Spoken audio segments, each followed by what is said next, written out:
নমস্কার দর্শক বন্ধুরা, আমি আজকে আপনাদের একটা নতুন জিনিস দেখাচ্ছি। নতুন মানে শুধু ভাতে খাবার জন্য খুব ভালো জিনিসটা, খেতে হয় ভীষণ সুস্বাদু। আমারও ইউটিউবেই দেখেই শেখা। এটাই হচ্ছে লাউ পাতা নেবেন, লাউ পাতাগুলোকে ভালো করে ধুয়ে নেবেন। আমার লাউ পাতাটা খুব একটা টাটকা পাইনি এবারে। আর এই মুসুর ডাল নিয়েছি, আগের দিন রাতে ভিজিয়ে রেখেছিলাম। আর এই এতটা নারকোল নিয়েছি, আর 6টা লাউ পাতা নিয়েছি। তার পরিমাণটা আমি আপনাদের বলছি। এটা হচ্ছে আপনার নারকোল কুড়ো, আর এই সামান্য চিংড়ি মাছ একটুখানি খোসা ছাড়িয়ে নিয়েছি। এইগুলোকে আমি একসঙ্গে পেস্ট করব। তার সঙ্গে 3টে কাঁচা লঙ্কা নিয়েছি, খুব অল্প উপকরণ, কিন্তু শুকনো ভাতে খেতে আপনার পুরো, আমি নিজে বলছি, অর্ধেক ভাত উঠে যাবে। আর এই নারকোলটা দিয়ে আমি একটু মিক্সিতে পেস্ট করে নেবো, নুন দেবো, দিয়ে পেস্ট করে নেবো। তারপরে আমি আবার আপনাদেরকে দেখাচ্ছি।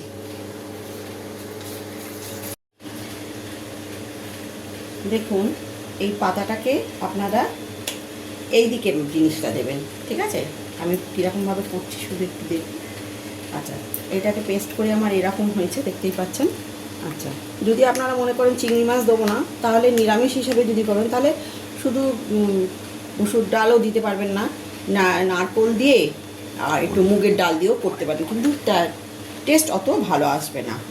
আচ্ছা, এইবারে এর মধ্যে একটু কুচনো পেঁয়াজও দিতে হবে। এই দেখুন, এই প্রথমে পাতাটায় এই পাশটা এরকমভাবে চামচ করেও দিতে পারেন, চামচের দিয়ে আমি স্প্যাচুলাটা এইটা দিয়ে এই দিয়েছি, এরকম দিলাম, দিয়ে অল্প একটু পেঁয়াজ কুচো এর মধ্যে দিয়ে দিলাম, দিয়ে পাতাটাকে ঠিক এইভাবে ফোল্ড করে নেবেন। নিয়ে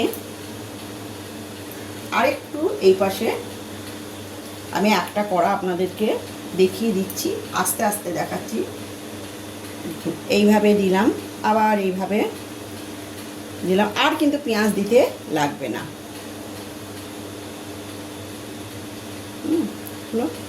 এবার এইটাকে এইভাবে ফোল্ড করে নিলেন। এইবারে এই দিকে চলে আসবেন, এই দিকের ফোল্ডটা যাতে এখানটা ঠিকঠাক করে মতো পড়ে। এবারে এই দিলেন।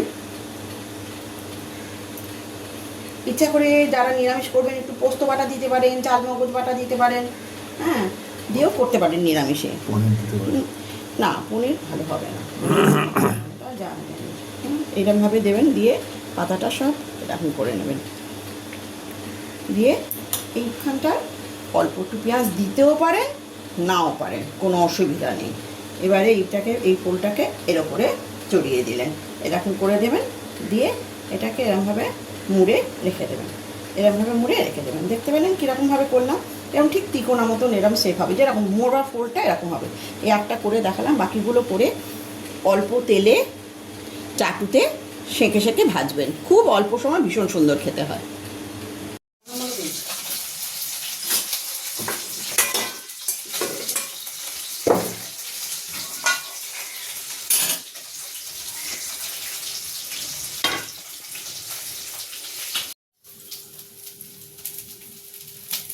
আমি এই পরিমাণ তেল দিলাম, দেখলেন, খুব সামান্য, বেশি তেল নয়, অল্প একটুখানি তেল।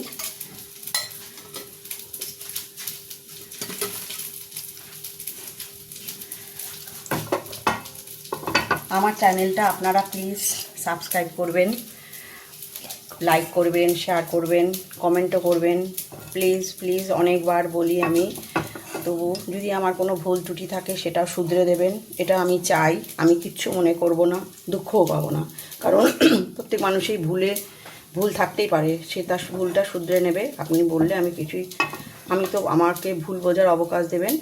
আচ্ছা, এইবারে আমি এক এক করে, আরেকটু কমও তেলে দিতে পারতেন, কিন্তু আমি দিয়ে দিলাম একেবারে।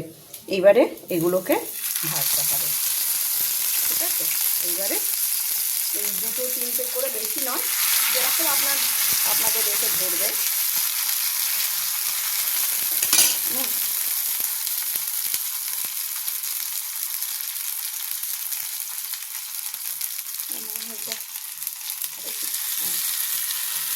পাতাটা একটু খুলে গেছে।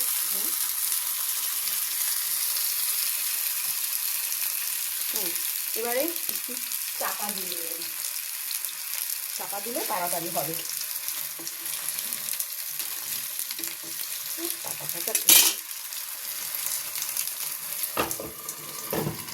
চাপা দিয়ে একটু কমিয়ে দেবেন, দিয়ে 2-3 মিনিট করে এপিট উপিট উল্টে দেবেন। 2 মিনিট 3 মিনিট হয়ে গেল, আবার উল্টে দিলেন, আবার 3 মিনিট হলো, তাহলেই হয়ে যাবে। কারণ লাউ পাতা তো, আর ভেতরে জিনিসটাও বাটা, সেটাও খুব সেদ্ধ হওয়ার ব্যাপার নেই।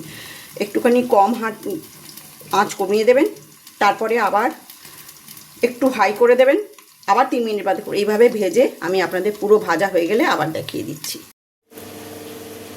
দেখুন আমি দর্শক বন্ধুরা, আমি ও পিঠটা উল্টে দিয়েছিলাম, এই পিঠটাও এরমভাবে উল্টে দেখুন, এই দুটো পিঠই হয়ে গেছে আমার, দুটো পিঠই হয়ে গেছে। এই পিঠটা আরেকটু রাখতে পারি, নাও রাখতে পারি, বেশ লাল করে দেখতে পাচ্ছেন।